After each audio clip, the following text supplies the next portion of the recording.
You're listening to the Savage Nation podcast.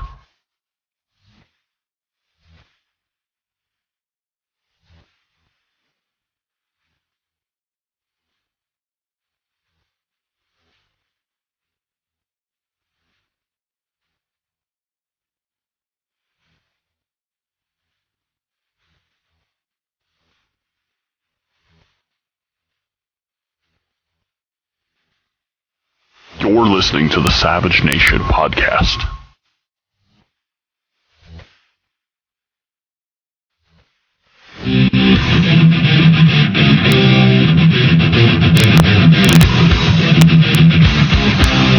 Warning: the Savage Nation contains adult language, adult content, psychological nudity. Listener discretion is advised.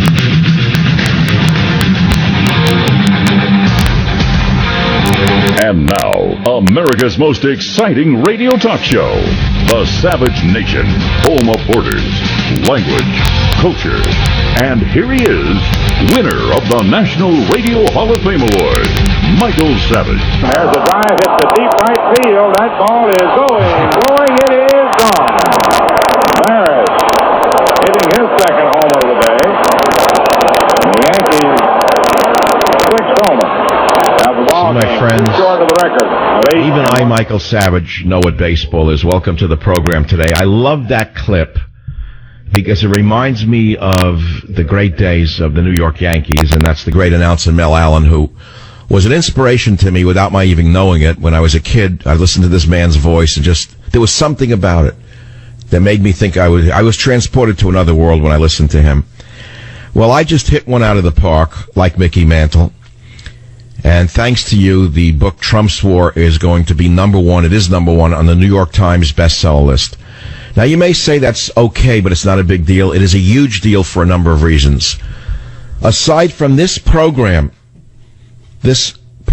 alone, this book was not allowed on Fox News. There's an ongoing blacklist and boycott for reasons I will never understand other than the jealousy of Bill O'Reilly. That's my analysis. Let him prove otherwise, because that's what I've been told. He does not want competition for his mediocre dreck that he puts out, the Killing series. So the book is number one with this audience and a few websites like the Drudge Report that reported on the book. And I got to tell you this, the difference between a home run hitter in the world of baseball and talk radio is that you're confused to think that there's a team here, a team of conservatives who all love each other. See, when Mantle or Maris would hit a home run, he'd come back to home plate, and the entire team would stand up and high-five him and slap his hand as he came into the dugout. In the world of conservative talk radio, they don't slap your hand. They try to slap you down or trip you up. There is no team spirit in conservative talk radio.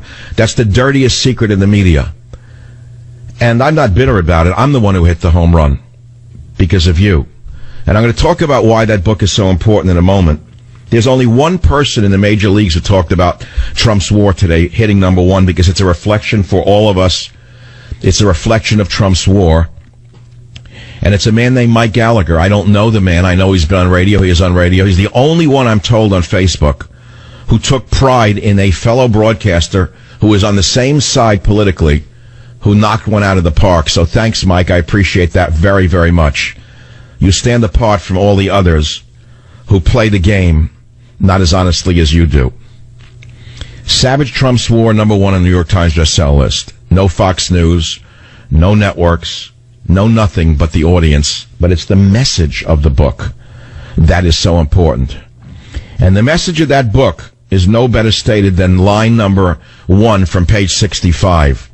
I'll read you one line. Let me indulge myself. Tell me that these words are not worth remembering. Once again, the world is at war. Europe is once again bathed in blood with the radical Islamist terrorism that found little resistance under Barack Hussein Obama here in America. Page 66 of Trump's War.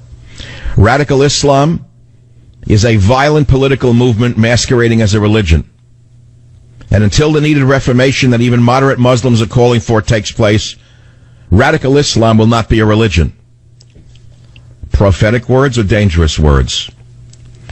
I look at Germany, I see blood in the streets. I look at England, I see blood in the streets.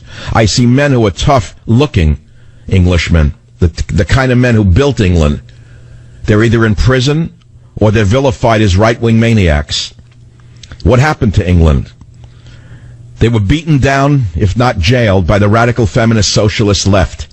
That's just what would have happened in this nation if God had not intervened and given us Donald Trump. That can be found in a no-holds-barred political book called Trump's War. And that is why this book will continue to be important. I'm going to ask you a loaded question today. You, the people who elected Donald Trump, you, the deplorables, you who have not been caponized by the vermin on the left who have destroyed the males of America, who are destroying our boys with medication, destroying them with feminism, destroying them with every ism known to mankind to destroy their masculinity. You who are listening to the show, men and women of the savage nation, you deplorables who elected Donald Trump, you who do not live in Crackolandia, you deplorables. If you were to be asked by the president, what would you do? What would you recommend to reduce the risk of Islamo-fascist terror right here in America? What is it that you would recommend to Donald Trump? What is it? I'll give you a phone number. You can be heard across the world, because without major stations in some markets, somehow the book is number one. How'd that happen? Because I've been telling you for years now that the show is number one in streaming. It's the number one streaming talk show in America. So those who can't get me on a radio station, pick up a device and put in Michael Savage Radio, and bingo, they get the show. So they hear the show, and they know about Trump's war. So if you had the opportunity to recommend to Donald Trump how to stop Islamofascism or reduce the risk of Islamofascism from attacking again in this country, what would you recommend be done? It's a straight-up question. We're not mincing words today. Our life is at stake. Michael Savage newsletter. A bearded man ran over people in London. That's what I said yesterday in this program. In today's issue, Savage reacted Wednesday, that was yesterday, of course, to the politically correct coverage by establishment media outlets of the terror attack in London by yet another Muslim. And here's what Savage said. Those of us in the front lines of this war to save the West have known what this war is for a very long time. We know there's an Islamo-fascist movement more vicious than that of Hitler's Germany, without the weaponry or the organization of Hitler's Germany. And then on the other side, we have the psychopathic apologists. Liberals, if you want. I don't know what they're called. They've ceased to represent humanity to me.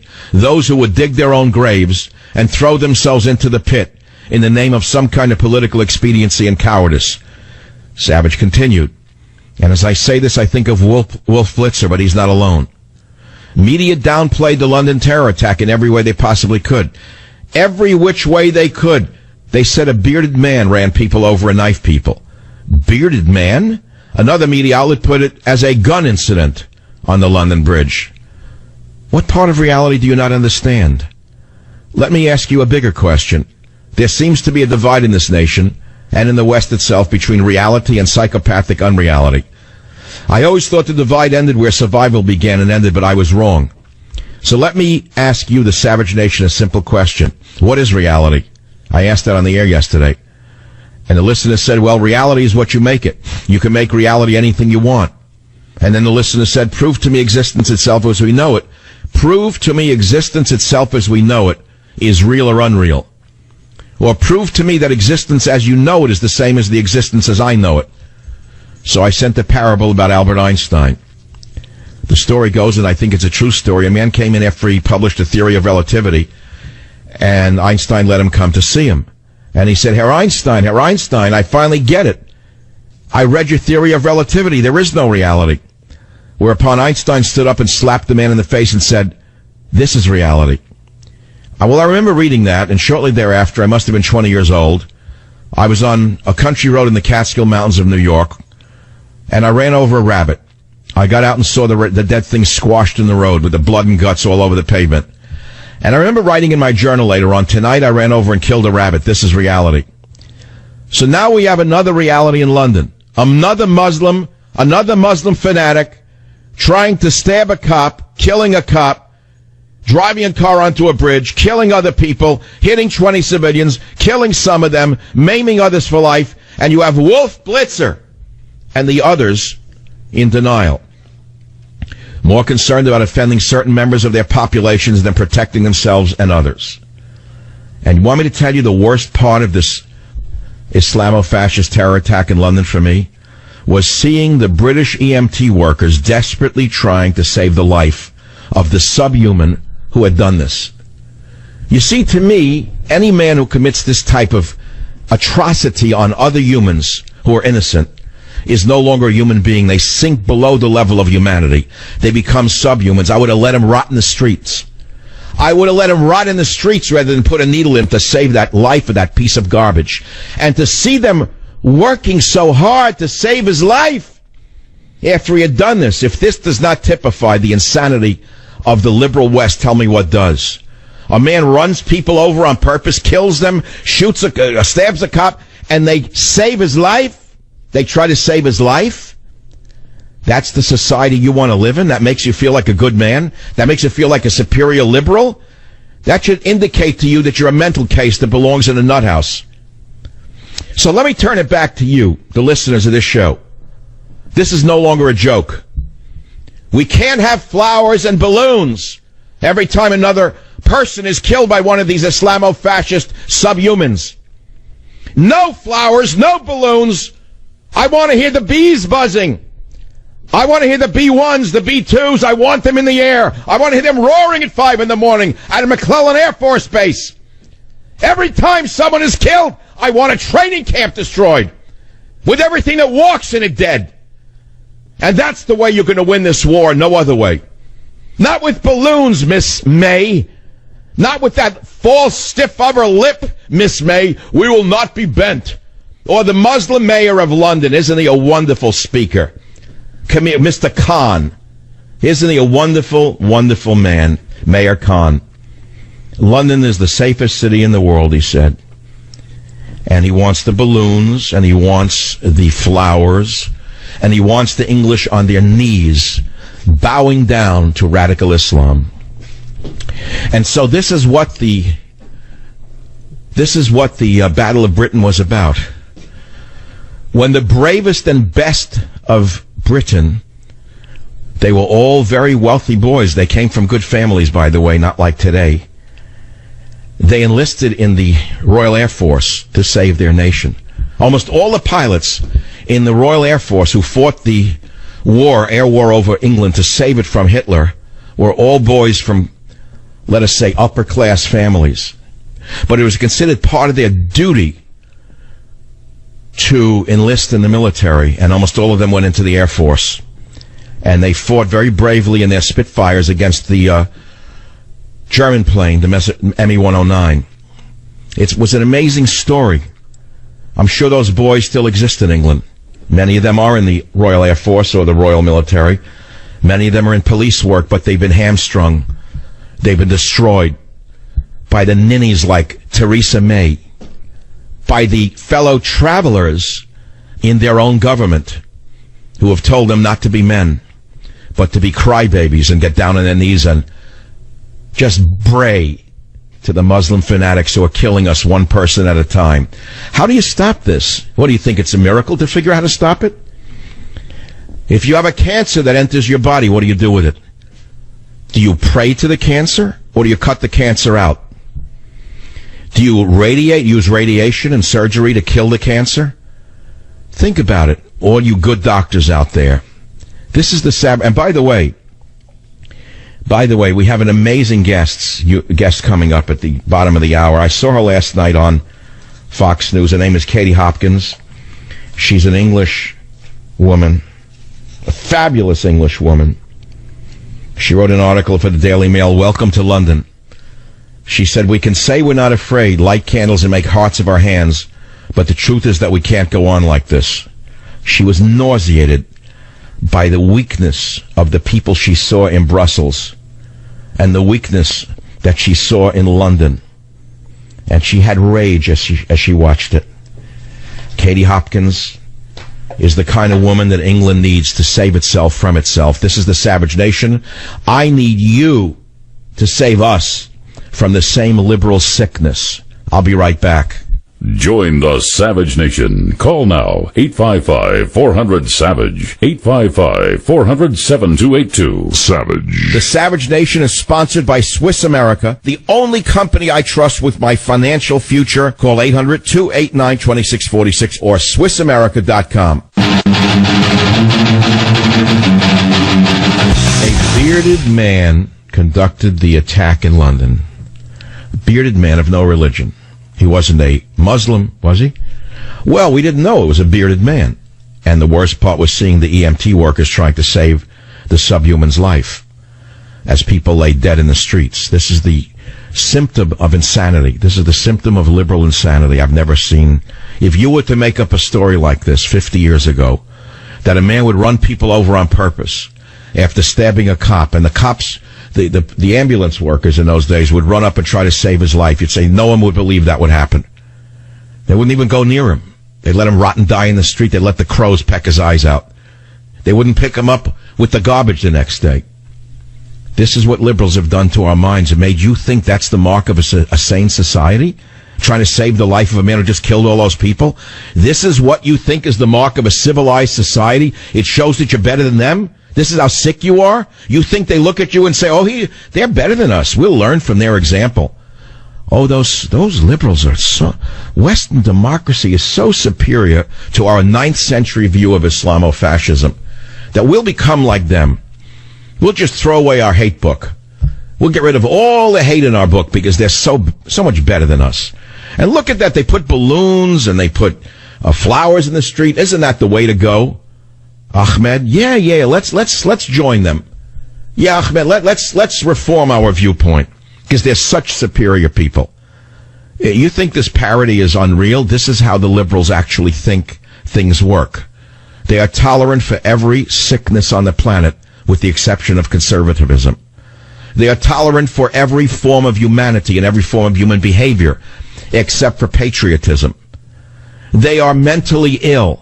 We cannot let the mentally ill politicians lead the West over the cliff any longer. We cannot. It's impossible. We cannot go on like this. And that's why I say to you, and we're going to have to go to our guest in a moment, Kathy Hopkins, who's as outraged as I am, if not more so. I saw her on Fox last night, the place that I'm banished from. And without them, of course, I still had a #1 bestseller. Tell that to your liberal friends. Savage's book, Trump's War, is #1 on the New York Times bestseller list. That is without ABC, CBS, NBC, CNN, Fox News, or MSNBC. I didn't need them. All I needed was the truth. You hear me? The truth is the most powerful medium in the world. There's nothing greater than the truth. Guest at the bottom of the hour, Katie Hopkins. I think she'll have words to say that are different than mine about the bearded man who committed these atrocities in London. Join the Savage Nation. Call now, 855-400-SAVAGE, 855-400-7282. Savage. We're sitting here in the aftermath of yet another Islamofascist attack upon yet another innocent population, this time in London. And we are asking ourselves, how in the world can the idiots in the media be saying a bearded man ran over people in London? How far does this have to go until the citizenry itself stands up and decides to live rather than to die?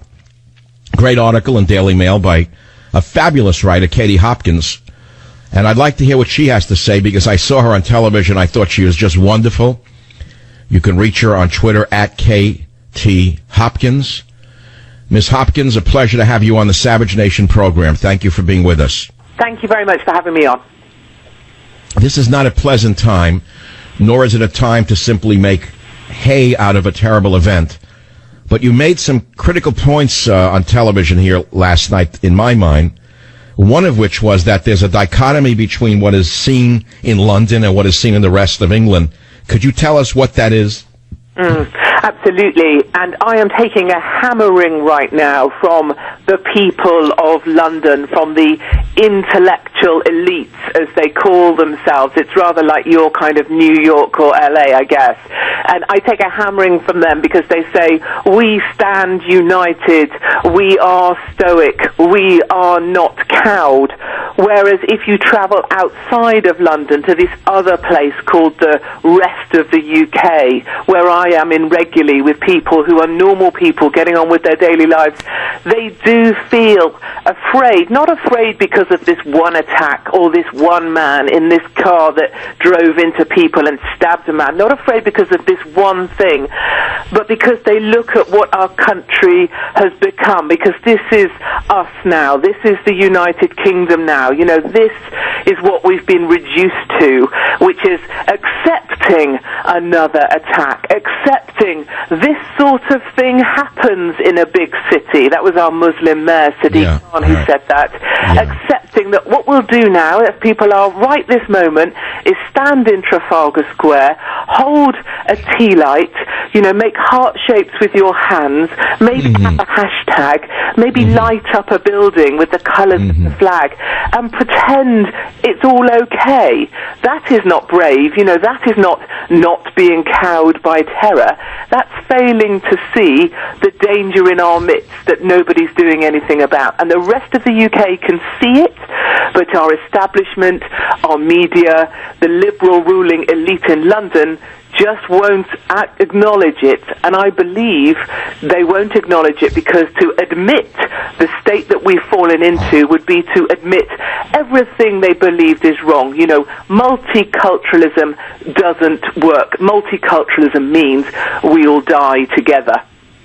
I agree with every word you just said, and it's not often that I'm speechless, and I'm not speechless now because so many ideas have come to me as you were speaking, Katie. I was thinking of the Battle of Britain during World War II. After London had been bombed, the Royal Air Force sent up the Spitfires against the ME-109s. They didn't light candles or release balloons where the people were burnt to death after Hitler firebombed parts of London. They fought back. It's why I've always admired the British, was the fighting spirit. Where is the fighting spirit in England today? Where did it go? Absolutely, and this is the thing that people seem to be missing when I'm saying to them, you are cowed, you are afraid, because all you've got is acceptance. All you've got that you're fighting back with is a hashtag and a tea light. All you've got to fight back with is, ooh, but the far right are equally scary, or, ooh, there's worse happening in Germany, or, ooh, Brussels is just as bad. That is not fighting back. People say to me, look, Katie, you know, we will stand strong against this. London is better than this. We survived the Blitz. We survived the IRA. But you know what? We were fighting for something then. We were defending ourselves then. We sent brave men and women out to fight for a cause then. And all we have now is a Muslim mayor saying, these sorts of things happen in a big city. We are united. And I tell you, that is as far from the truth as it could possibly be. I have never known a more divided kingdom, and I also have never known London to be more divided. It is basically a city of ghettos. There is the Somali quarter, the Afghani quarter, who don't speak to the Eritrean quarter, who don't speak to the Syrian, and that's very, very, you know, well demarked. Those sort of communities are demarked by strong lines that exist. That is the truth of London, and that's the truth that for some reason our media are not willing to acknowledge, very much like Sweden, in fact. Well, you recently had a Brexit vote. It sort of showed the schism in Britain, or in England for that matter. The schism was between London and the rest of the nation, and then they have the travesty of the Muslim Mayor Khan, who if ever there was a fellow traveler, it seems like, let me put it in a crude analogy. It's World War II. Hitler has just sent one of his henchmen into London to kill some people innocently with a truck, and the mayor is of German descent, and he says London is the safest city in the world, and we're all united. The people would say, well, which side is he on? I mean, that's what you're feeling. Katie, what is your background that you stand so apart from the other, quote, journalists in London or in England? How did you get where you are? Yeah, and I think it's because I'm not one. You know, I am just this normal woman. I'm just a mum of 3 kids of 12, 11, and 8. You know, I lived 10 years in Manhattan, so I understand, you know, life can be a bit tough, and we all need to be a bit tough. You know, Manhattan doesn't have maternity leave, more than 6 weeks unpaid leave. Quite like that. I like the fact that you guys go, hey, you wanted a baby? Great. You pay for it. I love that. You know, I buy into that. So, look, all my life when I was little, I wanted to be in the army. I am a massive patriot. I love my country. I would love to do what Trump did. And I stood there at his inauguration just loving the fact that he said, we will put America first. And I went through Sandhurst. I had a regular commission with the Intelligence Corps. I was part of the army because I want to fight for something. And what breaks my heart is all of these people saying, look, we're not cowed because we're still walking down a pavement. We're not cowed because, look, we're still in a restaurant drinking. I mean, oh my word, you brave Brits, you're still eating and drinking. I mean, you're still doubly continent as well. Go you, you're still continent, stoically continent. But actually, no one's fighting back. No one's acknowledging the problem we have. And all we have is a Muslim mayor, as you rightly say, standing up at leading the vigil with the candlelights in this public square, which luckily is pedestrian. Well, in my opinion, he's a fellow traveler of extremism, whether he is openly or in a closeted manner. He's winking and nodding. But the question is, we heard a UKIP leader, Paul Nuttall, saying today, ban funding for mosques. He said there's a cancer within our community in this country that has to be called out and has to be dealt with, whether that is calling on the Muslim community to do more to cut this cancer out. Or he said, how about banning Saudi funding of mosques because, quite frankly, Saudi Arabia spread radicalism around the globe. I think you would agree with that, correct?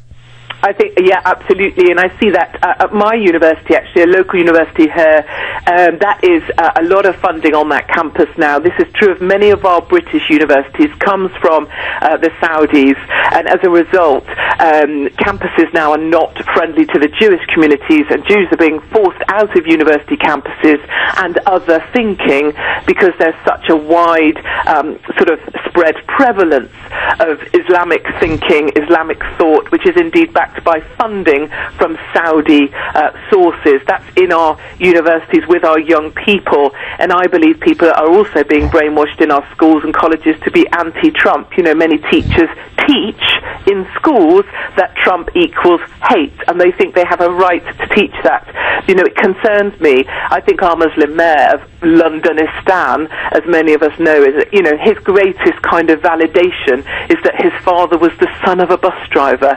And, you know, have we heard that once? We've heard it 40,000 times. So yes, United Kingdom is not united, and we certainly, when people say we will not be cowed, that's because the bravery bar has now been set at walking down the pavement or crossing a bridge, and if that's brave, to wonder what sort of your country is in.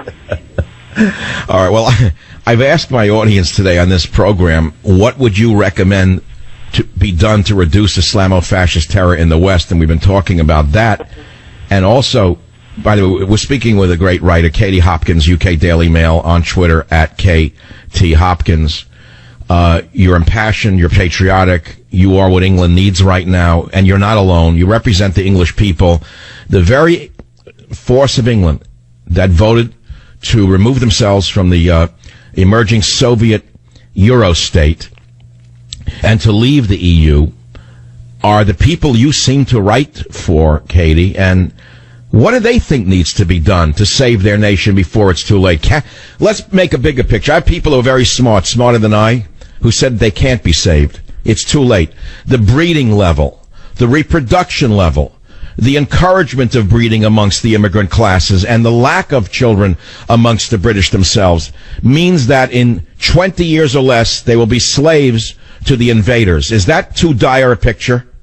I don't think it is too dire a picture, and if it were only I saying it, I would say, well, you know, be a bit sceptical, because obviously I'm biased because I'm a massive Brexiteer. I stand with the 52. I am proud of the people who want to try to get back to a Britain they used to know. But when I hear Erdogan in Turkey saying, we are at war, this is a war between the crescent and the cross, and that was only last week he was saying that, I tend tend to think that's right, and I can only see a full-scale civil war at some point breaking out. You know, I think the real sadness is not that we are the cross against the crescent, but actually we are kind of bent down on one knee. You know, we're so busy trying to be tolerant that we're a doormat now, a country that's a doormat to be trodden on, a joke really to these other countries that take us over, and it's only funny to those who wish us harm, many celebrating the attacks yesterday on Arabic social media channels. And I think what fears us the most is this idea that, you know, it's the cultures that come to join us that we tiptoe around instead of defending the culture that people have come to join. Yeah, whatever happened to the adage, when in Rome, do as the Romans do? Where'd that go? I don't know, you know, and it's one of my big questions, maybe a question for your good listeners as well, is why is it, if Islam is so great, why do Muslims always want to come to Christian countries? That's a question I haven't managed to find an answer to. Well, there's better welfare and an easier society to dominate. I think it's quite simple. If you lived in a repressive society ruled by a potentate, albeit of the same religion, wouldn't you like to go to a place that is ruled by ninnies, such as Theresa May, who says we're all, you know? Well, what's with her, by the way? It's so disappointing. It's really disappointing for people like me, the 52, the Brexiteers, the people that were championing Trump because we hoped America would be able to break free, and America has. And I can only tell you, there are so many Brits here who aspire to be like the Americans who said, no, we will not be called deplorables, no, we will not be told we cannot win, no, we will stand and we will put Americans first, and we will have American jobs for American people. You know, God only knows I wish Trump had come out of the door of number 10 last night, because that's the messaging I would wanted to have heard, not that we will not be cowed, that we stand united, and as proof that we're all going to manage to turn up to work tomorrow and somehow still be confident. Yeah, right. That's not... Well, as I said on the show, after a terrorist attack, what I want to hear is the buzzing in the middle of the night. That is really the roar of B-2 bombers coming out of McClellan Air Force Base on the way to the training camps, because we damn well know that everyone in the military and intelligence knows where these people come from, and they could obliterate them virtually with the press of a button. I'm so sick of this. I know that you probably have to go. You're a kindred spirit. I don't know if you know this. I'm the only member of the American media banned from entering Britain. Are you aware of that? I do know that, and I can only apologize, and I can only... No, I didn't think anyone even remembered that. That's my badge of courage here, is I'm not allowed to enter a nation that I happen to still love, despite the fact that it's been invaded by a virus like this. Can you stay with us a few minutes after the break, Katie, or you have to run along? No, I can stay with you, huh? You see that? She loves me, as do my listeners. At least on the radio. She's a married woman, as am I. We'll be right back with the great Katie Hopkins on the Savage Nation. Join the Savage Nation. Call now, 855-400-SAVAGE, 855-400-7282. Savage. The Savage Nation is sponsored by Swiss America, the only company I trust with my financial future. Call 800-289-2646 or SwissAmerica.com. We'll go back to our great guest, Katie Hopkins, in a moment, but I have to tell you about a great product from Chamonix, and I tell you that every time I read this, because everybody has the same problem. It's, you don't want to talk about it. You got bags under your eyes, you wish they'd go away. Okay, it's human, because bags and puffiness under the eyes are a problem for millions of American men and women, unless you use Genucell. It's a plant stem cell treatment from Chamonix. And then, my friends, you will have no bags and puffiness. Listen to Susan from New Jersey, who wrote this. I've been using Genucell for a couple of months. The puffiness around my eyes is gone. Even the crow's feet and small lines have disappeared and haven't come back. I love your product. I use it under my eyes, around my cheekbones, and on my eyelids. Not only Susan, folks, people in my family have been using Genucell for the past few years, and their eyes have never looked better. Believe me, the best part is this product works instantly, and with its instant effects, you'll see results in the first 12 hours. You get your money back. I can guarantee you'll get your money back if it doesn't work. So call now and you'll save big on Genucell's risk-free, limited-time offer, 800-SKIN-891, 800-SKIN-891. Plus, right now during the Chamonix Spring Clearance event, Chamonix will give you an instant $50 coupon while supplies last. Call 800-SKIN-891. Write it down, 800-SKIN-891. That's 800-SKIN-891. We only have a brief moment with a guest who is lighting up the lines here. Her name is Katie Hopkins. You can reach her via Twitter. Katie, we'd like to have you back. I'm getting people who are emailing me saying that woman is great. She's got the spine that built Britain, that saved Britain during World War II. You are not alone. Thanks. You are not alone. You got to know that you have a lot of new fans right now here in America, not only from this show, but last night you were on Fox. Where are the American equivalents of Katie Hopkins? Because I'm sure there are many American women who think the way you do. And Katie, you're not alone in England. It's just that the people who oppose you, they own the media. Yeah. They try to drown you out because they know you're right, Katie. Well, thank you. I find it, even in London today, walking through the city with people on Twitter telling me I'm a horrible woman and they're not cowed and they're still drinking cups of tea, like that proves anything. But as soon as I step inside a black cab, and get inside a shop where a normal person's working, they say, I'm right with you.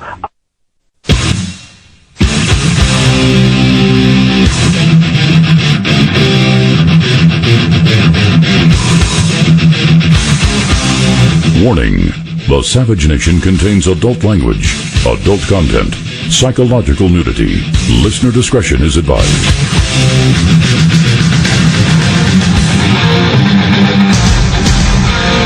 And now, America's most exciting radio talk show, The Savage Nation, home of borders, language, culture. And here he is, winner of the National Radio Hall of Fame Award, Michael Savage. It is wrong to describe this as Islamic terrorism. It is Islamist terrorism. It is a perversion of a great faith. Yesterday, an act of terrorism. All right, I got it. Now, I've heard this before, that it's not Islam, these acts of terror. They're Islamist terrorism, and that it's a perversion of a great faith. The question is, how come so many seem to pervert this great faith? Where do they derive their ideas from? If it's a perversion of a great faith, where do the perverts of this great faith get their ideas to commit such heinous acts? Can anyone explain that to me? Why, it's in the faith itself. And so you could say, well, wait a minute, how dare you say that? I'm sorry, if you read the holy book, it tells you to kill an infidel. Now, most Muslims are peace-loving. I've had Muslim associates. They're peace-loving, just like Christians are, or Jews. They want to be left alone, worship as they want. But unfortunately, there are a lot of unhinged people who are either mentally deranged or genetically damaged from inbreeding, who read a book and take it literally. And so they want to live in an 8th or 9th century view of their holy book, where it says if you see an infidel, cut his throat, etc., and so on. We don't have to repeat it. It's in their holy book itself. So you say, well, it's a perversion of a great faith. So the only salvation for the world, including Muslims who are peaceful, is for a revision to occur within Islamic circles, and it's already occurring. However, anyone who speaks out against the tenets of the original document are put on a hit list, and I mean within the Muslim faith. There's some great women, Muslims, they're called moderate Muslims, who are appalled at the anti-womanness of the holy book, their hatred for women, etc. Every time they speak out about going through a reformation, as the Christians did, 700 years ago, 500 years ago, Christianity went through a reformation. Islam has not gone through a reformation. Judaism has gone through a reformation. Islam has not gone through a reformation. So we have a real problem on our hands, don't we? Because this is going to happen over and over again, and it'll kill us with 1,000 slashes. As I have told you, it's the Arabic way of warfare. I don't know if you know this. Maybe I have to give you the history lesson again. For those of you who went to Harvard and never learned your history, maybe you need a little history lesson on how, in only 25 years, we saw one of the most amazing stories of conquest in the entire history of humanity. In only 25 years, small tribes out of Arabia smashed the Byzantine army at the Battle of Yarmouk, which is a tributary of the Jordan River. That was in 634. And then the Emperor Heraclius, exhausted by the Persian War, saw his new conquests in Syria, Damascus, Palmyra, Antioch, Jerusalem, and the rest fall almost without resistance to the invading Muslim hordes. Large elements of the population went over to Islam out of terror and fear. And then the Muslim murderers turned east. The Persians had a great general named Rustam. They had a great military with a force of elephants, the Persians. And they were not Muslim at the time, the Persians. And for 3 days they fought the Arabs at Qadisiyah in 637. And then at last their armies broke in a great rout. What followed was a great conquest of Persia. And the Muslim Empire pushed far into western Turkestan, eastward until it met with the Chinese. Egypt fell almost without resistance to the new Muslim conquerors, who had such a fanatical belief in the sufficiency of the Quran that they wiped out the vestiges of the book copying industry of the Alexandria Library. I guess you missed that at Berkeley, about the First Crusade by the Muslims. And then the Muslims turned their tide of conquest along the north coast of Africa to the Straits of Gibraltar and Spain. They invaded Spain in 710, and the Pyrenees Mountains were reached in 720. In 732, the Arab advance had reached the center of France. But then something happened. It was stopped at good at the Battle of Poitiers, and the Muslims were thrust back as far as the Pyrenees again. The conquest of Egypt gave the Muslims a fleet, and for a time it looked as though they would take Constantinople. My friends, this is the small history of what happened during the great, great days of the Muslim conquest in that period. In only 25 years, through the very same techniques as we are seeing now, which is terrorism, they conquered one country after another with small armies of 1,000 or 2,000 men. And they're killing us one at a time. It's called 1,000 slashes. They didn't kill a man with one blow, but with 1,000 small cuts, they bled the man to death. They cut us on 9/11, 2001. They cut us 3,000 or 2,000 times, and we started to bleed to death. And instead of taking the war to them, as George Bush tried to do, but unfortunately to the wrong country, I guess it was part of his delusion. He didn't know that it had emanated from Saudi Arabia. I guess George thought it came from Iraq. Nevertheless, he fought the wrong country at the wrong time. And now the clever Saudis are invading the entire world with their hateful sect of Wahhabism, which you might say is a distortion of Islam if you wish, but it's a virulent form of Islam, if you will. Now, the words you have just heard are not invented. They are based upon reality, the reality of history. There is actually a history, and there are history books. And I'm a scholar who reads history and history books. And I bring you the best of the knowledge of the world in as short a period of time as I can to keep your interest and perhaps educate you to the danger you are in. You can hide, you can put your head in the sand, you can get a balloon or a flower and put it in the street the next time one of them attacks one of us, but it's not going to save you. There's only one thing that saved Europe, and that was the Battle of Poitiers, when the knights put on their armor and fought them head-to-head and toe-to-toe and killed them and drove them out of France. There's nothing more I can say to you. Everything else is in Trump's war. I call it his battle for America, but it's really his battle for the Western world. And yes, the book is #1 on the New York Times bestseller list, and I'm very happy with that. But it's not about me. It's about the West. It's about Trump's war. He was supposed to save the West from these psychopathic, suicidal liberals. But never forget that these suicidal maniacs, the Pelosi's, the Schumers, that babbling fool who's never, I don't remember her name, Waters, these most vicious people, they're crazy people. They would rather see the nation commit suicide than let Trump advance one iota. So yeah, it's a miracle that Trump's war is #1 on the New York Times bestseller list, thanks to you. And it is true that Salon magazine did name me the godfather of Trump mania. and many people consider me to be the determining factor in driving Trump over the finish line, in having motivated millions of undecideds and the deplorables who would have otherwise sat out the election.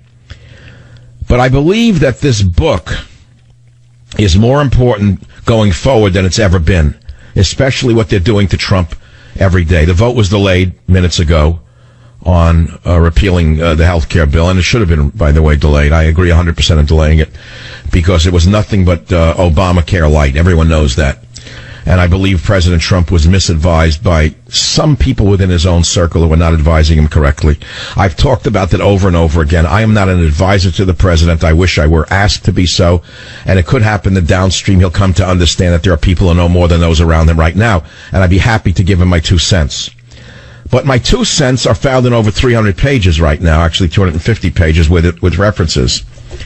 Let me open with one paragraph from this best-selling book. And then I'm going to ask you a question again. If you were advising Donald Trump on how to stop the Islamo-fascist cold, what would you advise? There's one open line at 855-407-282. Here's how I open the book in the shot heard round the world. I write this: I am not a guru. I am not a leader. I am a broadcaster and a writer who can think. In that sense, what you see is what you get. A man of the people who helped lead this revolution that gave us Donald Trump. In that sense, I am much like the thinkers and writers who helped lead the revolution 241 years ago. That first American revolution was as much a revolution of ideas as political institutions, just like ours today. And it wasn't led by peasants, like the disastrous French Revolution, which immediately followed it. It was led by men of ideas. Now, I know many of you can't believe that those of us on the right can think, or that we have a literary background, but there are some of us who do. And trust me, there are tens of millions of us who read.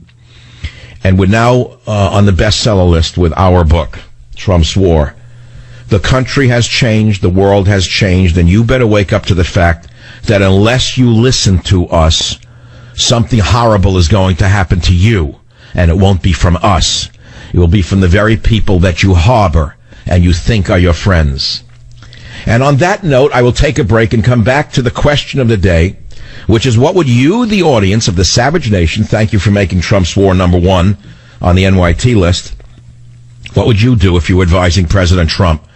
What would you do to stop this takeover of the West, particularly of America, and prevent the next attack by one of those who have perverted this great religion? Back in a minute.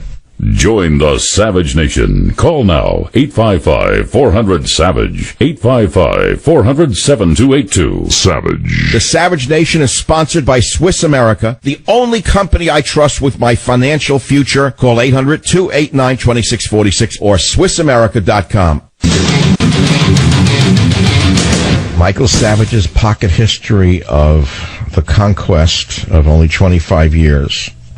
How the barbaric Arabs conquered such great swaths of territory, converted so many, at that time, I guess it was hundreds of thousands of people, through terror tactics, killing, burning villages to the ground, and converting them to their religion. Persia, Egypt, you name it.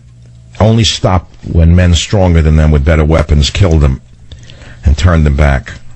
Now, I didn't finish the story about what happened when they went into China. And I didn't tell you what happened as the Arabs evolved in their thinking, because things changed. It's just that we're getting a retro view right now. There was a time, by the way, soon after the conquests, maybe 200 years later, once the Arabs had conquered these vast areas, that the intolerant self-sufficiency of the early days of faith, which made so many of them think the Quran was the only possible book, was dropped. They dropped it. So even then, by the 10th century, they dropped this intolerance. And learning sprang up everywhere in the footsteps of the Arab conquerors. Don't think I don't know the rest of the history. By the 8th century, there was an educational organization throughout the whole Arabized world. So what you're seeing right now is a 7th century view of Islam.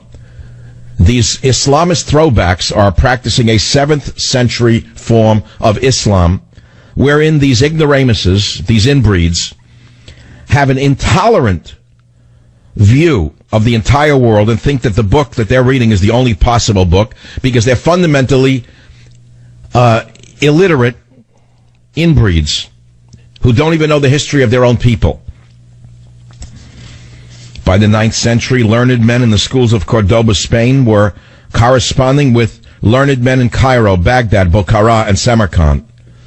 Then the Jewish mind assimilated very readily with the Arab mind, and the two Semitic races worked together through the medium of Arabic. Did you know any of this? And so what we're seeing now is something that predates the 9th century, and we're accepting it here as a practice of their faith. It is not. And so when Theresa May says that it's, what is the word that they all use?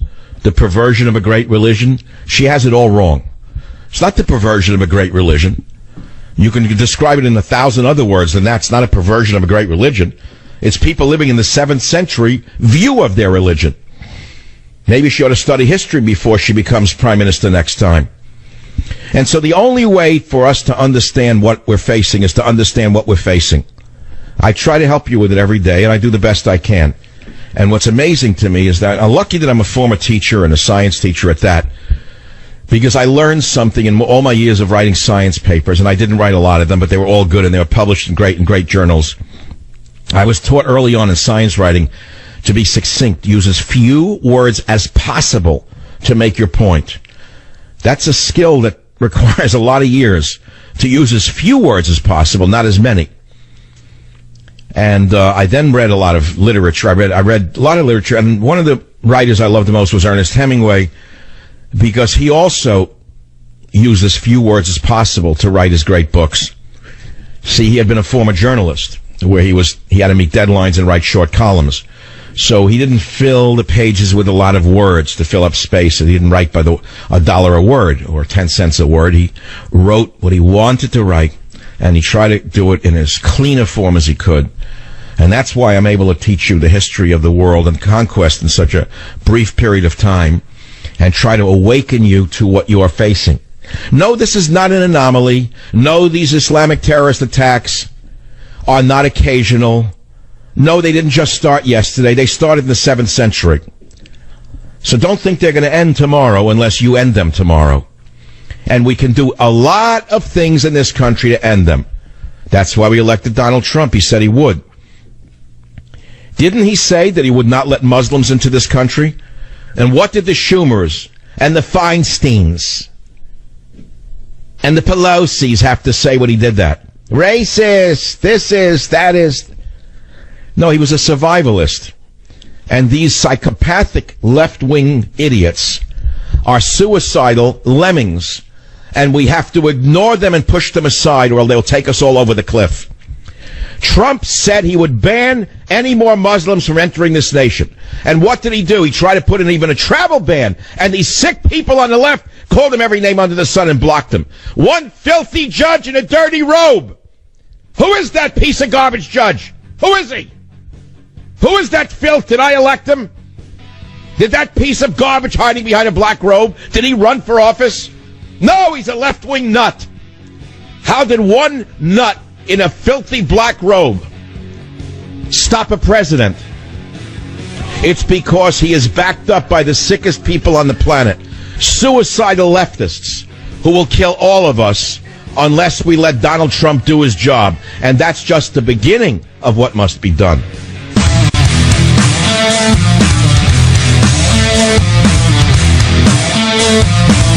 And they've decided to live rather than get on their knees and beg for their survival.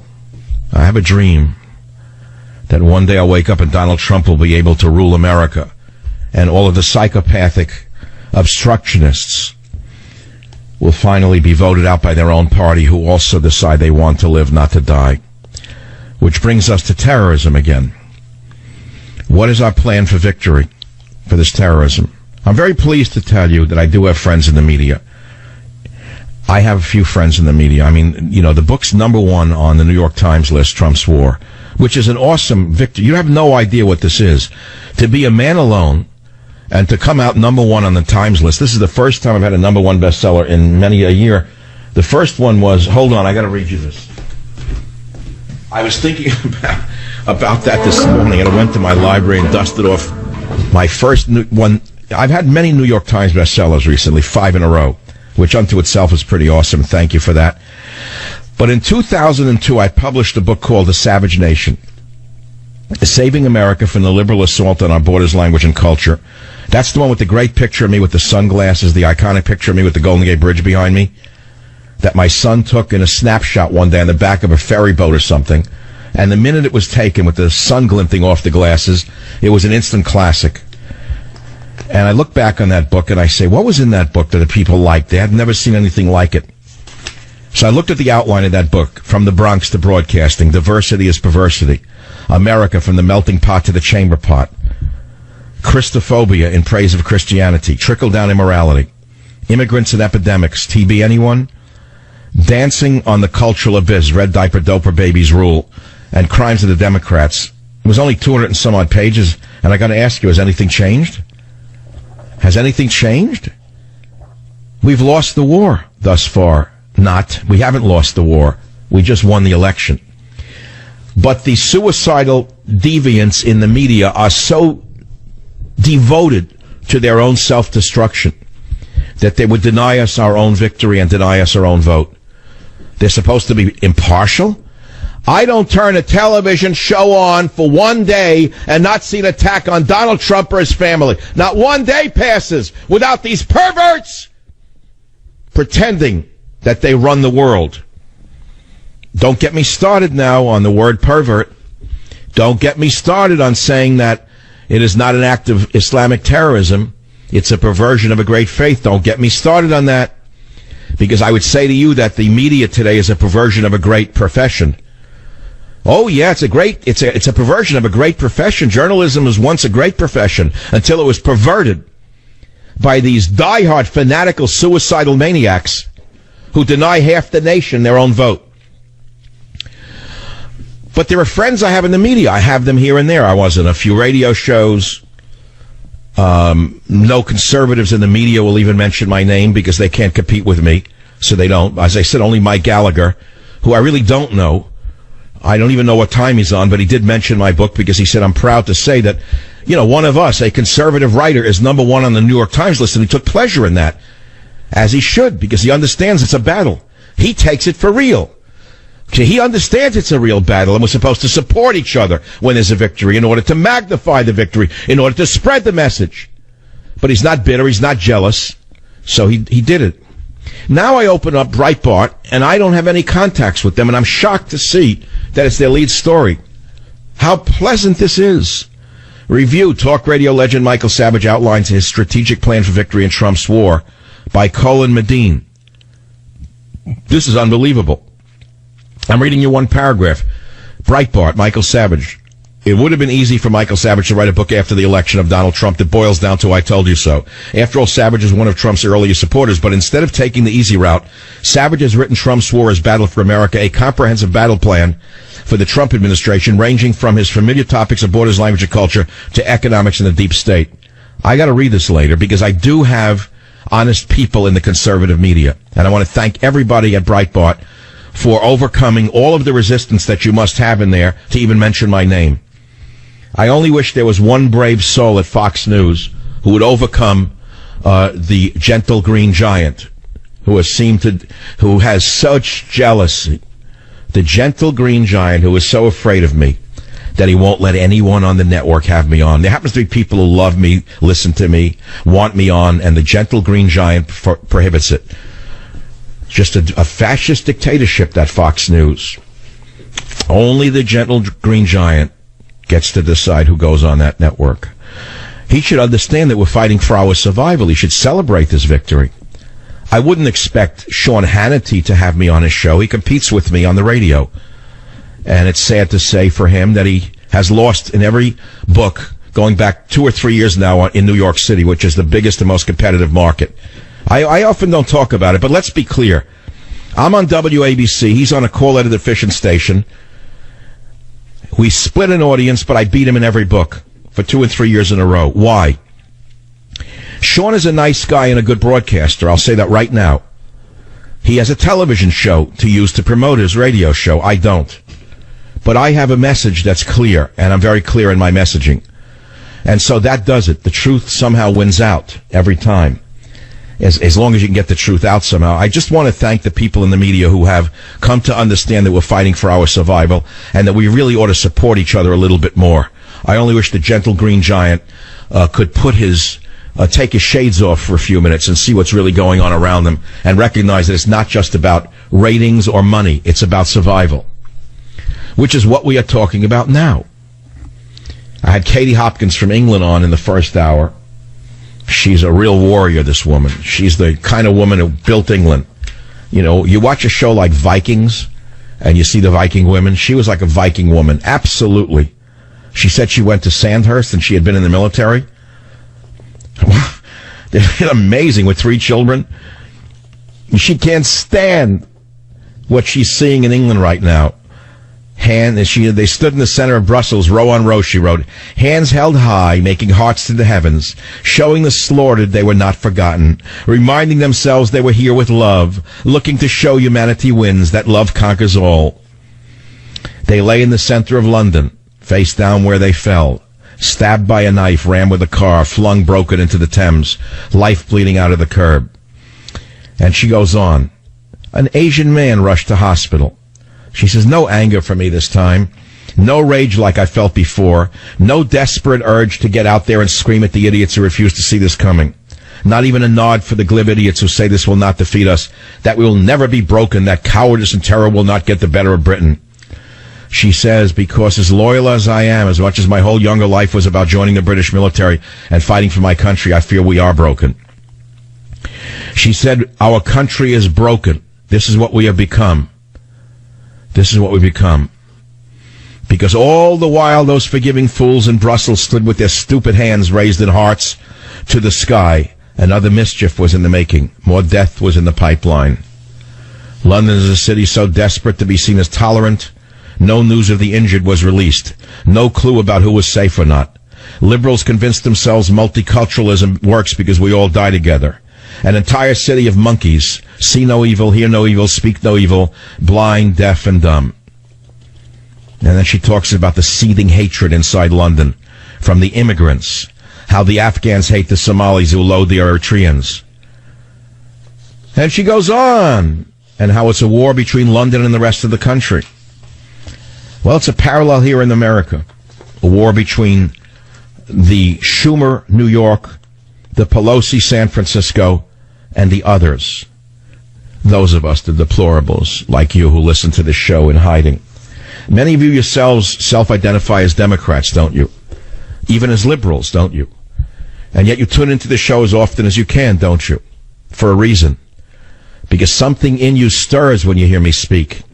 Perhaps it's an uncle that you once had or you wish you had. Perhaps it was a father that you had or wish you had.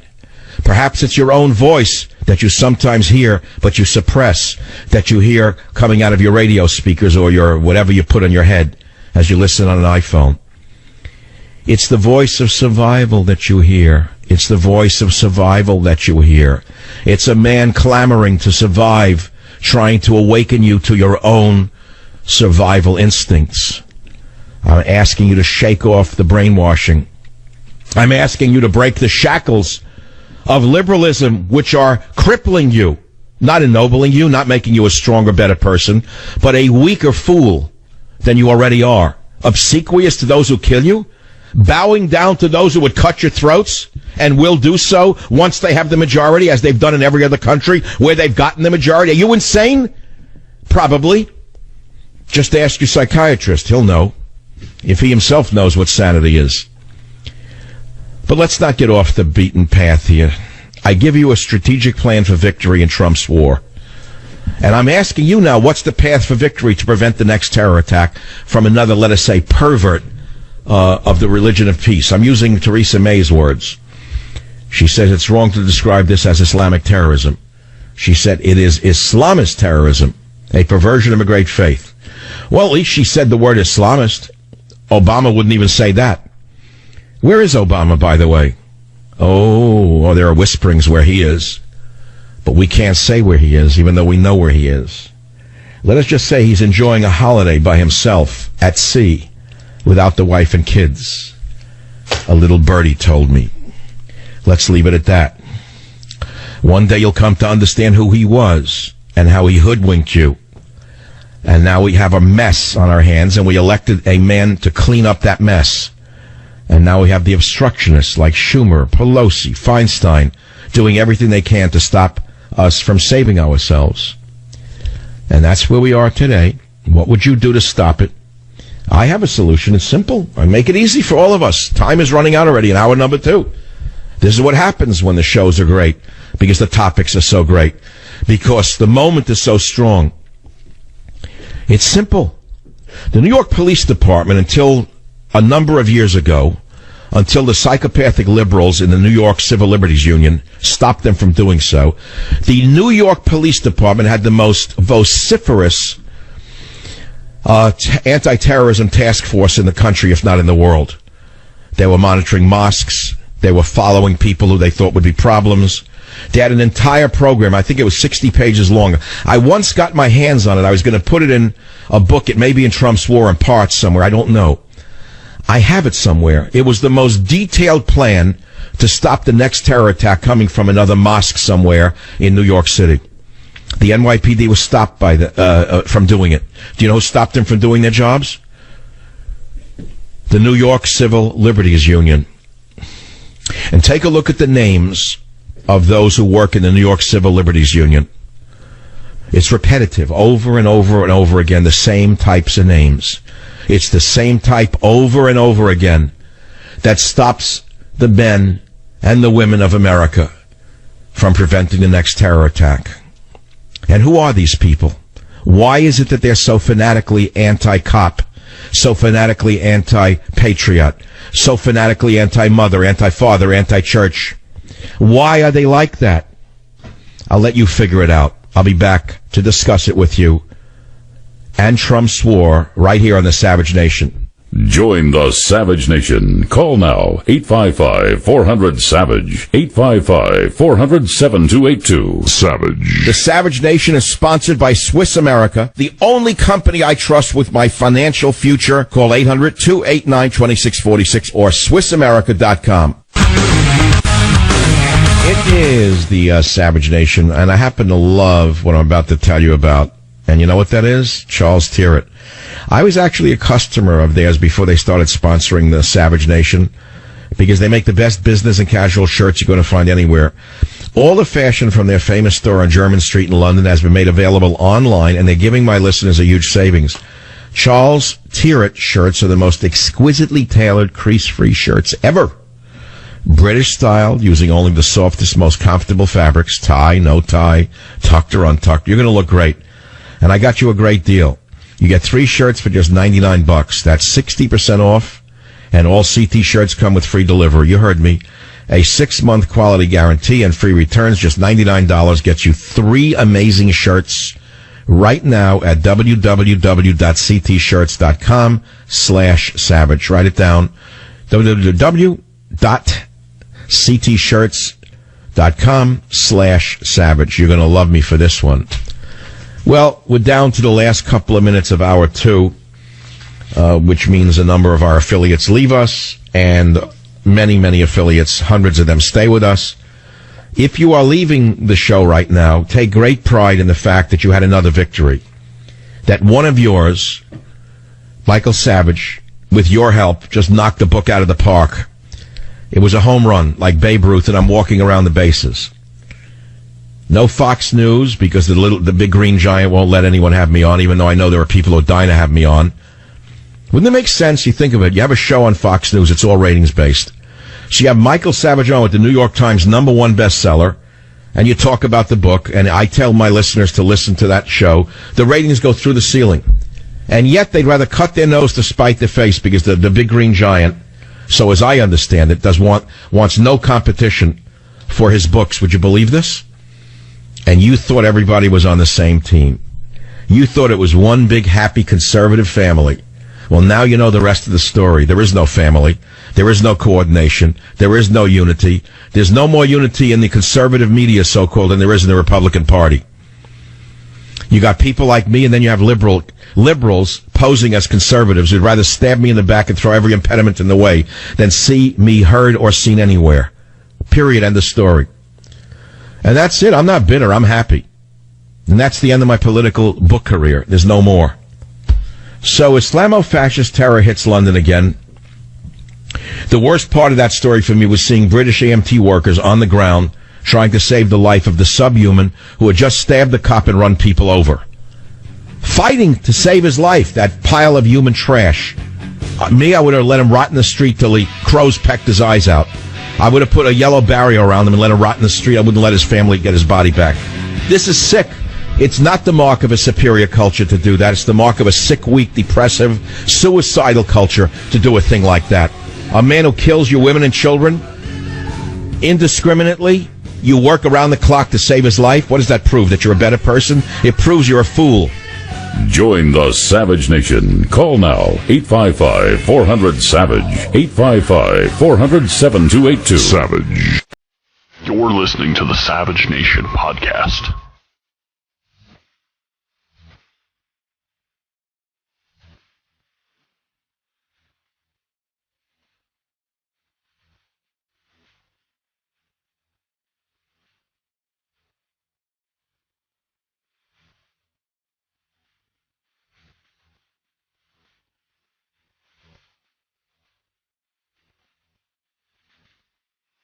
You're listening to the Savage Nation podcast.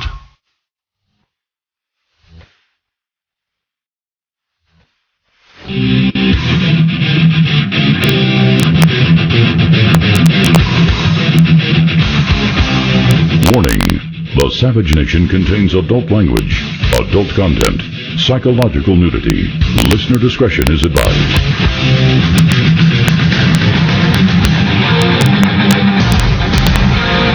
And now, America's most exciting radio talk show, The Savage Nation, home of borders, language, culture. And here he is, winner of the National Radio Hall of Fame Award, Michael Savage. We're talking about Islamic or Islamist terrorism and the perversion of a great faith and my take on the whole picture. And talking about the fact that my book, Trump's War, is number one on the New York Times bestseller list of nonfiction hardcover for this last week, which is great, not only for me, but for the movement itself. And make no mistake about it, this is a movement, it's a revolution, which is why there is a counter-revolution being fought by all of the suicidal left-wingers. And you have to now join the battle in the other direction, and you need some roadmap, don't you? That's what I wrote it for, and it's good for a couple of years now. So in the last hour, I talked about the Islamist terrorism, in Theresa May's words, that it's a perversion of a great faith. But I've not really yet talked in the show today about the Mongols. And I think I should mention the Mongols for a few minutes, because there's an interesting story here as relates to the Muslims. And the Mongols, as we well know, were ruthless. They massacred and assimilated every town they went into. Either they killed everybody or made them convert to or assimilated them. And they went into Hungary, massacring and assimilating the kindred Magyar people. Even as the Magyar had previously massacred and assimilated the mixed Scythians and Avars and Huns before them. So in the history of the world, what you are seeing the barbarians from the 7th century doing now in terms of one at a time was done by whole armies. Understand that? And so what happened later on is a very interesting telling story. After Mongu Khan succeeded Ogdai Khan as the great Khan in 1251. It's an interesting story, not boring at all. And I read that the Mongols displayed at the time a bitter animosity to Islam, and not only massacred the population of Baghdad when they captured Baghdad in Iraq, but they set to work, the Mongols did, to destroy the immemorial irrigation system, which had kept Mesopotamia prosperous and populous from the early days of Sumeria. And as a result of the Mongols destroying the irrigation system of the Muslim Baghdad, the area became a desert of ruins until our modern age, able to sustain only a scanty population until the British rebuilt the irrigation system for the Iraqis. into Egypt, the Mongols never penetrated. The Sultan of Egypt completely defeated an army of Hulagus in Palestine in 1260. What happened when the Mongols invaded China? Very interesting. The Eastern Mongols became Buddhists, like the Chinese. The Western Mongols became Muslim. Did you ever look at Chinese people and look at their faces and their eyes and wonder about their origins any more than you do about your own people? I know that's a politically, let us say, nervous thing to do in America, is to ask people their origins. I've done that sort of my whole life. I trained as an anthropologist in part. I've always been interested in people's backgrounds and origins, not to typecast them, but to understand them. I would ask people in America all my adult life, and I learned how to do it politely, and what is your ethnic background, I would say. And embarrassingly, a lot of the white people would say, oh, I'm not anything, I'm a Heinz 57, they would say, sort of sheepishly and proudly. They didn't want to identify as Anglo, English, Scotch, Irish, Dutch. They didn't want to even say that. They wouldn't say European American because they never heard of the phrase. So they would say nervously, oh, Heinz 57, I'm nothing. Well, I'm afraid that was true. Well, when nothing meets something, generally the something defeats the nothing, which is why we are living through what we're living through now. Got to give it to these perverts from the 7th century. They know who they are, and they know what they like to do to you. And the only thing between them and you are the men in blue and the soldiers in whatever color the uniform may be. And yet you spend your every waking day doing everything you can to defeat the very forces that will protect you from being massacred, either individually or as an entire population. Think about the suicidal behavior you're engaging in as such an advanced progressive, with your pinky held high in the air in your cafes, thinking that you're better than everybody else because you don't think these thoughts. Psycho Libs described Muslim murder as bearded man. Trump's war beats Bush book and all others in category. There's so many other stories. So many other stories. In Belgium, a man wearing camouflage tried to drive a car into a crowd at high speed. Came out on Jihad Watch. I guess that's a dangerous sight for you to look at. Man wearing camouflage tries to drive car at high speed into crowd. March 23rd, 2017, 10 a.m. by Robert Spencer. According to Nancy Pelosi, he's a right-wing evil man. And he said, it just happened. And it said a billboard in Nazareth that actually called for them to do this. Fatah called for such attacks. The Islamic State issued this call in September of 2014 to drive cars into crowds, slaughter him with a knife, smash his head with a rock, slaughter him with a knife, run him over with a car, throw him down from a high place, or choke him or poison him. They're living in the 7th century perversion of their great religion. Do you understand what I'm saying to you? They're not alone, though. So this just happened. The man wearing camouflage has been arrested after trying to drive a car with French plates into a crowded busy shopping street in Antwerp. Didn't read about that in the San Francisco newspaper any more than you've read about Local Boy Makes Good, Michael Savage, Lifetime writer, #1 on the New York Times list. Doesn't count. Why? Because I'm not espousing the sickness of liberalism. It comes hours after a terrorist was shot dead after a massacre outside Parliament in Westminster. So it goes on and on and on, and the question is how we're going to stop it from happening tomorrow. Well, we had an election. We tried to stop it. One of Donald Trump's #1 campaign promises was we will not permit Muslims to emigrate into America until we can sort out all of them who are here, brought in by Obama. Obama brought in over 1 million of them. Do you know that? Did you know that Hussein Obama, who's on an all-male cruise now, somewhere in the, it's sort of a boys' night out type of thing. He's on a cruise somewhere in the Tahiti area, as I understand it. Families are not there. He brought in 1 million of them. 1 million. Now, how many of them were screened by the CIA or the FBI for ties to terror? How many of them might drive a car into a crowd or cut your throat somewhere? I don't know. Do you know? The agencies that are supposed to protect us were busy spying on Donald Trump and conservatives. They don't know. How would they know? They were told by Hussein Obama not to look at any Muslim refugees because they'd be considered violating the protocols of Barack Obama.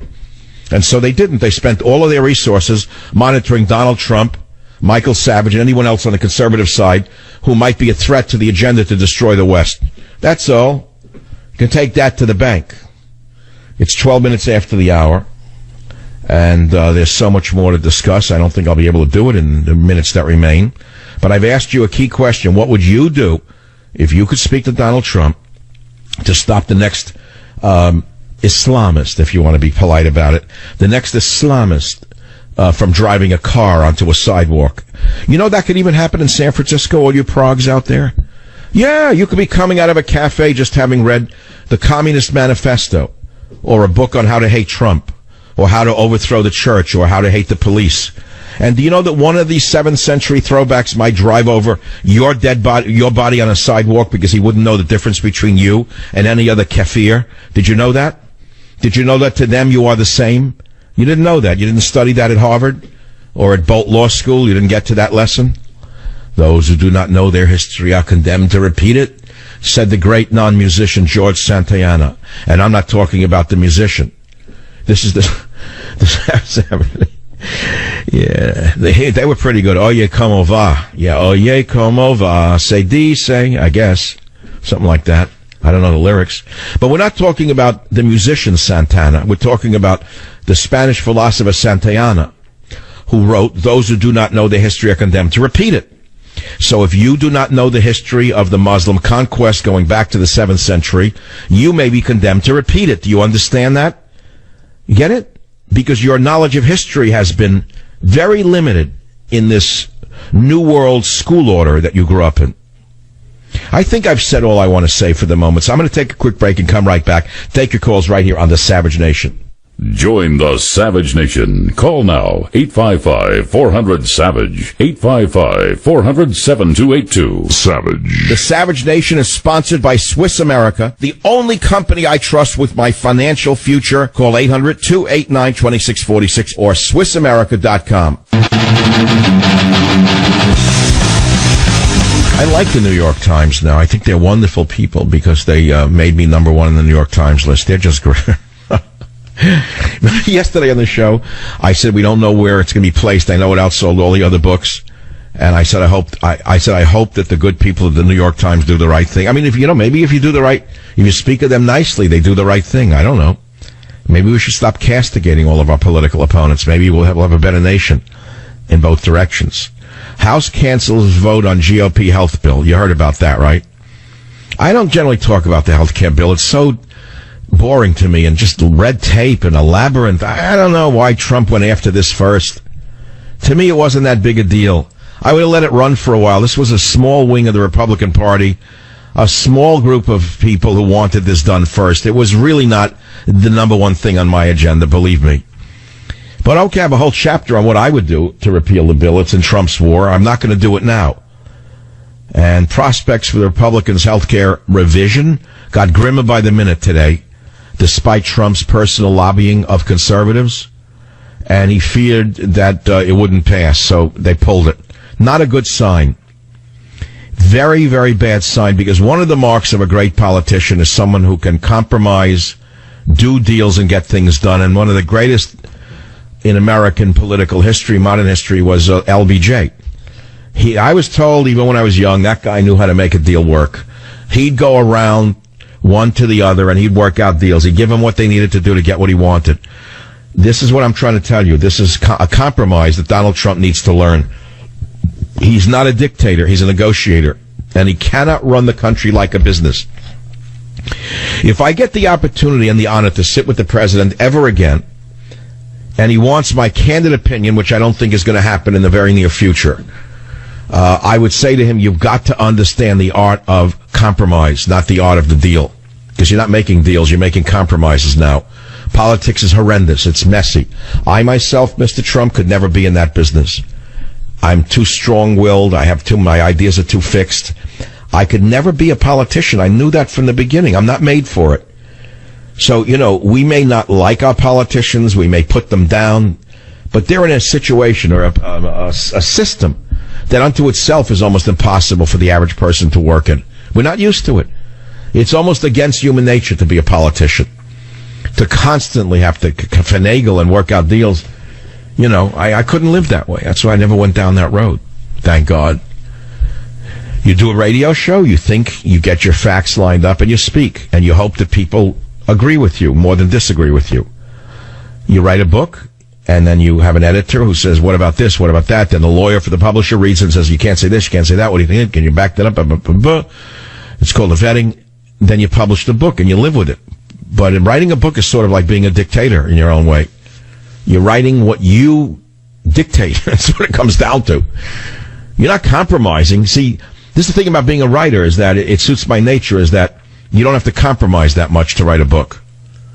You understand? This is very interesting. I never thought about this out loud, why I was drawn to writing. And I got to go back to myself as a child. I'm going to drift again. I don't have the desire to talk about politics right now, which is, I always was a quiet kid. Would you believe that? Before I became an unquiet kid, I would sit and make model airplanes, wooden model airplanes out of balsa wood and paper. Would you believe that? Today they'd probably say there's something wrong with me. Any child who could sit quietly without an electronic device and, press buttons to give him answers must have been sick. He did what, Mrs. Savage? He spent hours not in front of a machine with glue, with balsa wood, making airplanes and ships. That's a very sick child, Mrs. Savage. We need to give him some treatment. We need to massage his brain so he's like everyone else, looking at the oracle in his hand, which gives him the answers to everything on the planet. Taking pictures and sending them to people who don't look at them. Taking obscene pictures of his body and sending them to little girls who send them back to him.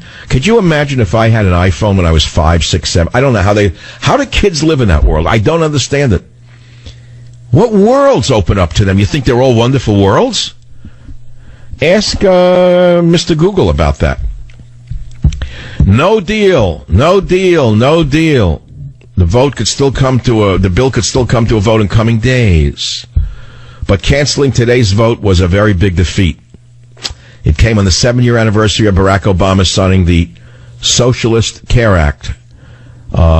And for years now, the Republicans made believe they wanted to repeal it. Years they spent. The McConnells and the Ryans. You give us the power and we'll repeal Obamacare. They've been repealing it for 6 years, and when it didn't matter, they knew it would only be a symbolic vote because Obama was still in the White House and Democrats held a majority in the Senate.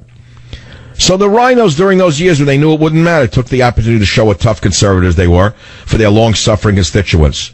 And they voted 6 times to repeal the law in its entirety, with almost 50 other votes to repeal or delay parts of its provisions because they knew it could never pass. So they kept doing it. So now that the vote is no longer symbolic, repealing this monstrosity seems to have become a lot more complicated.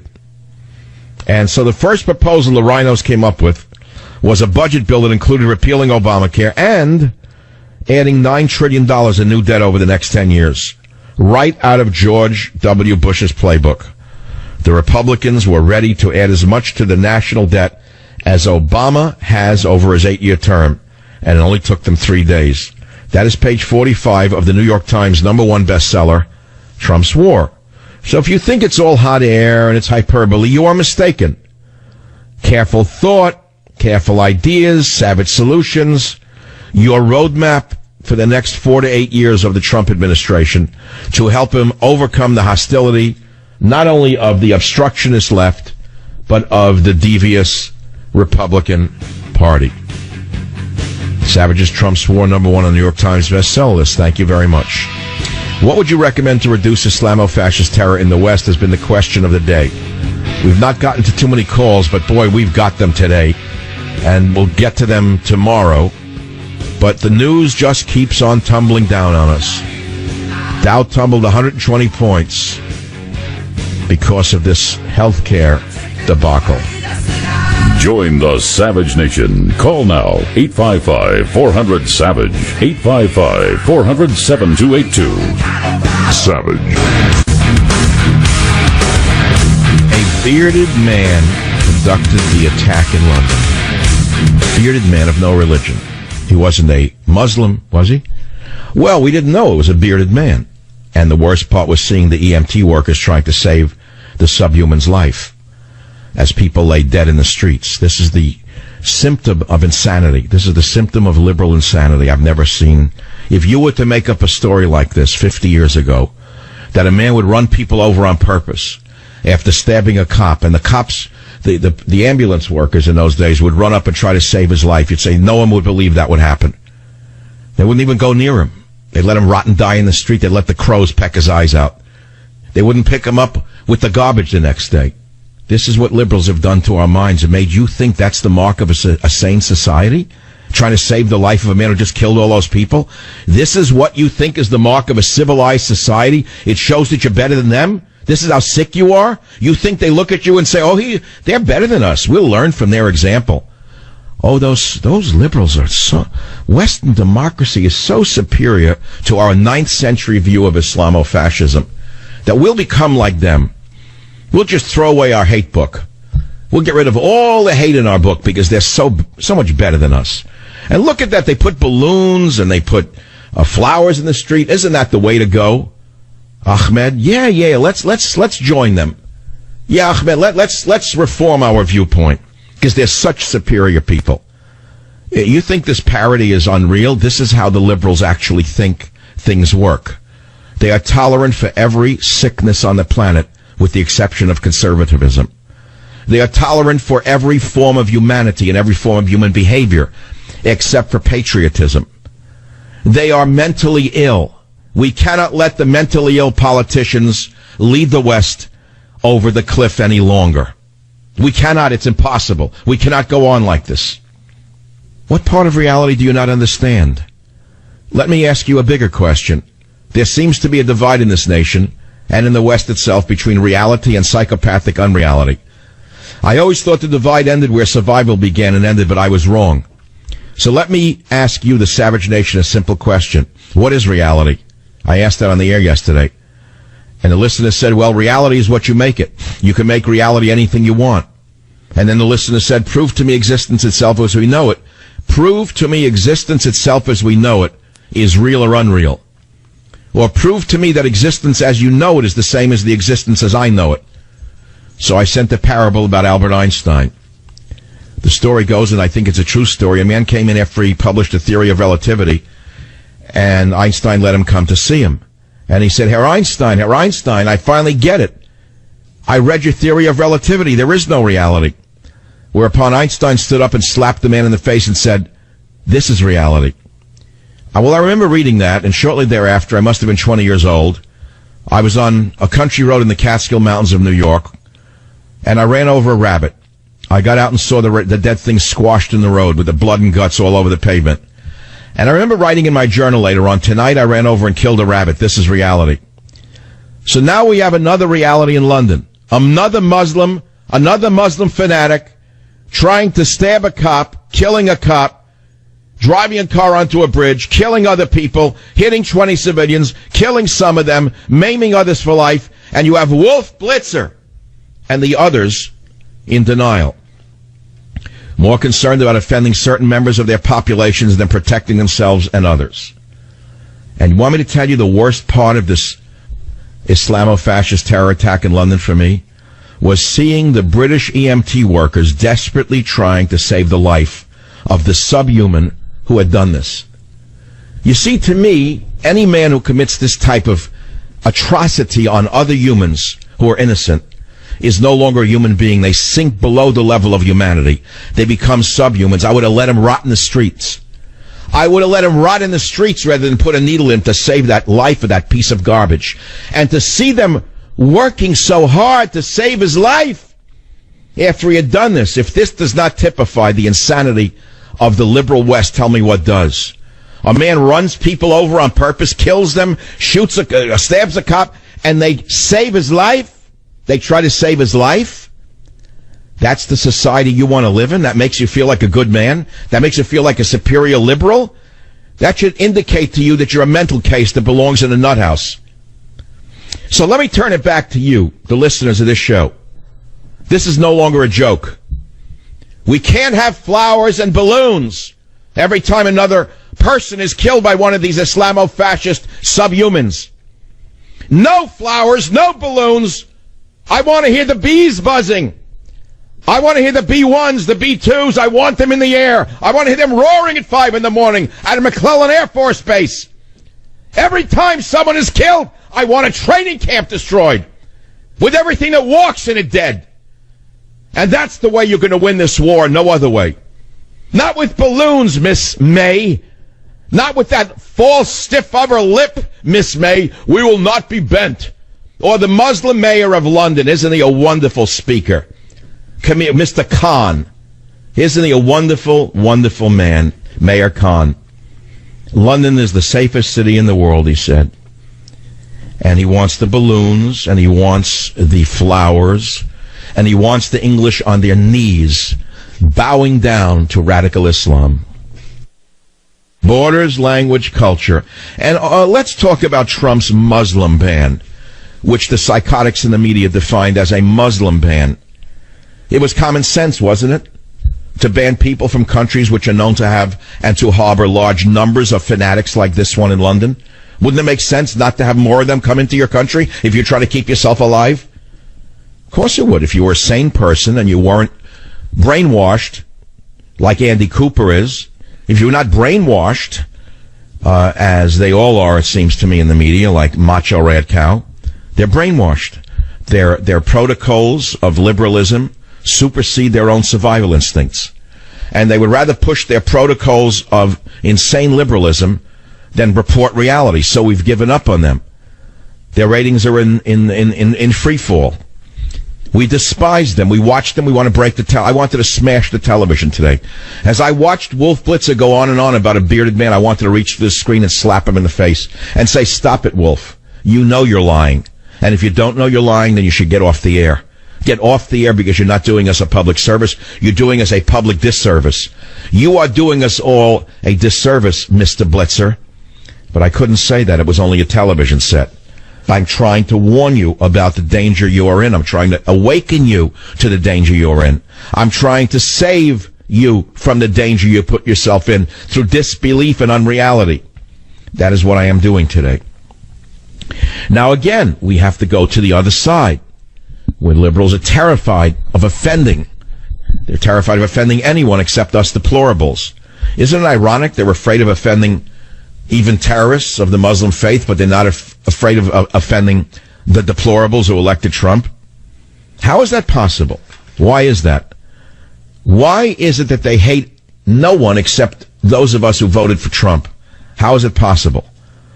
How come they're afraid of inflammatory statements except when it comes to us? Well, I have many answers to these questions, and they're not very pleasant answers, so I think I'll ignore them for right now. But let's go back to Donald Trump for a minute. He was elected largely through my help, and when he came on the scene, he was really forceful in his statements. They've muted him. They put him on the defensive. They got him where they want him. They got him on the ropes. And in the book, I say the patriots who elected him have vowed to take their country back. Standing in their way are far-left radicals who have taken over the Democratic Party, check Schumer. Rhinos protecting their big business special interests, check Ryan. War profiteers with trillions to lose if Trump restores peace, check anyone on the Senate Intelligence Committee. Liberal media who will stop at nothing to bring Trump down, check them all.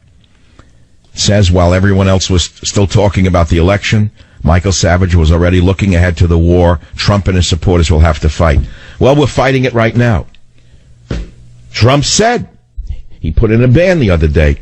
What did he ban? He banned electronic devices on airplanes from certain countries. Well, the liberal media went crazy. Local San Francisco paper that ignored all reality through the 8 years of Obama's terror attacks on the American psyche are saying, what a terrible thing it is to take these long flights without devices on airplanes. That's all they could think about. They didn't have their devices on the airplanes as they fly to the various places around the globe where they can seek pleasure. They will have no devices. I guess they forgot how to read a book or a magazine or how to do a crossword puzzle. They need a device on an airplane? What do you need a device for? Pick up a book or a newspaper if you want. Take a magazine with you. No, you need a device on an airplane. So why did Trump ban these devices from these predominantly Muslim countries? And that is airplanes going back and forth to them. Why do you do it? Well, I must also caution you that he was not alone. The UK did it as well. Do you know why? Because they had internet chatter that was quite relevant right up until this terror attack at the UK Parliament today, where a cop was stabbed and 20 were mowed down by the Muslim with a beard. They had chatter that an attack was going to occur. And they also know that the fanatics who have done nothing for humanity except kill, murder, maim, torture, and rape. I haven't seen any Nobel Prizes coming out of that segment of the world recently. How is it that no Nobel Prizes are given for saving lives in the minds of these people? How is that even possible? How is it there's no Nobel Prizes, no discoveries, no advancements in human knowledge? Nothing but a retrograde 9th century view of the world? That's all they can give us? And you want more of them in the country? All the liberal girls who may be listening to the show, do you want more of them here? Why? What is wrong with you? Are you that stupid? Has your brain not been fogged that badly that you don't understand that you are putting your own self in danger through the stupidity that you learned at Harvard and at Berkeley? That this tolerance you were taught is nothing but suicide? And that how ultra-tolerance is killing us? And that even a strawberry, if you look at it under a microscope, yes, a humble strawberry, even a strawberry has slight barbs on it. Even a strawberry has barbs on their berries. Why? Why does a strawberry, why did nature evolve barbs on a strawberry? To prevent insects from eating the soft flesh of the strawberry. Well, you are the soft flesh of America. And the barbs that would protect you, you've been told, are intolerant. The barbs that would protect you, you have been told, are the deplorables. The barbs that would protect you, those cops on the corner. Those barbs, you have been told, are fascists. Those barbs have been called every name under the sun. But they're there to protect you, little girl. But you don't know that because your brain has been washed since childhood by your schooling. Savage's book, Trump's War, is #1 on the New York Times bestseller list. That is without ABC, CBS, NBC, CNN, Fox News, or MSNBC. I didn't need them. All I needed was the truth. You hear me? The truth is the most powerful medium in the world. There's nothing greater than the truth. Be right back. Join the Savage Nation. Call now, 855-400-SAVAGE, 855-400-7282. Savage. The Savage Nation is sponsored by Swiss America, the only company I trust with my financial future. Call 800-289-2646 or SwissAmerica.com. Now, I've heard this before, that it's not Islam, these acts of terror. They're Islamist terrorism, and that it's a perversion of a great faith. The question is, how come so many seem to pervert this great faith? Where do they derive their ideas from? If it's a perversion of a great faith, where do the perverts of this great faith get their ideas to commit such heinous acts? Can anyone explain that to me? Why, it's in the faith itself. And so you could say, well, wait a minute, how dare you say that? I'm sorry, if you read the Holy Book, it tells you to kill an infidel. Now, most Muslims are peace-loving. I've had Muslim associates. They're peace-loving, just like Christians are, or Jews. They want to be left alone, worship as they want. But unfortunately, there are a lot of unhinged people who are either mentally deranged or genetically damaged from inbreeding, who read a book and take it literally. And so they want to live in an 8th or 9th century view of their holy book, where it says if you see an infidel, cut his throat, etc., and so on. We don't have to repeat it. It's in their holy book itself. So you say, well, it's a perversion of a great faith. So the only salvation for the world, including Muslims who are peaceful, is for a revision to occur within Islamic circles, and it's already occurring. However, anyone who speaks out against the tenets of the original document are put on a hit list, and I mean within the Muslim faith.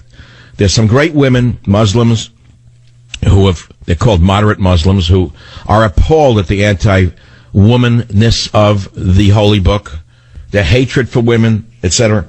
Every time they speak out about going through a reformation, as the Christians did, 700 years ago, 500 years ago, Christianity went through a reformation. Islam has not gone through a reformation. Judaism has gone through a reformation. Islam has not gone through a reformation. So we have a real problem on our hands, don't we? Because this is going to happen over and over again, and it'll kill us with 1,000 slashes. As I have told you, it's the Arabic way of warfare. There is actually a history, and there are history books. And I'm a scholar who reads history and history books. And I bring you the best of the knowledge of the world in as short a period of time as I can to keep your interest and perhaps educate you to the danger you are in.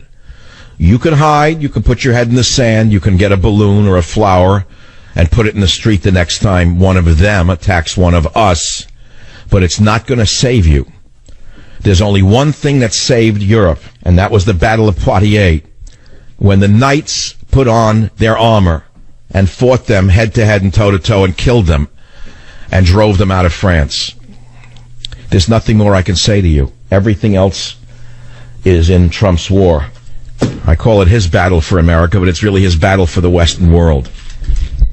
And yes, the book is #1 on the New York Times bestseller list, and I'm very happy with that. But it's not about me. It's about the West. It's about Trump's war. He was supposed to save the West from these psychopathic, suicidal liberals. But never forget that these suicidal maniacs, the Pelosi's, the Schumers, that babbling fool who's never, I don't remember her name, Waters, these most vicious people, they're crazy people. They would rather see the nation commit suicide than let Trump advance one iota. So yeah, it's a miracle that Trump's war is #1 on the New York Times bestseller list, thanks to you. And it is true that Salon magazine did name me the godfather of Trump mania. And many people consider me to be the determining factor in driving Trump over the finish line, in having motivated millions of undecideds and the deplorables who would have otherwise sat out the election.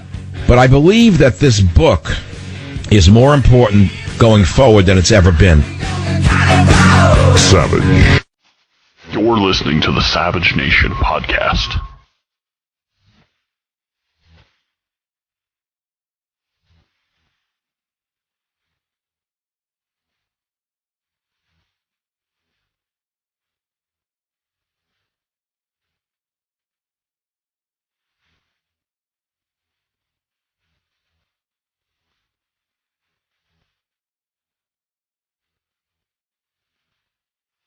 You're listening to the Savage Nation podcast.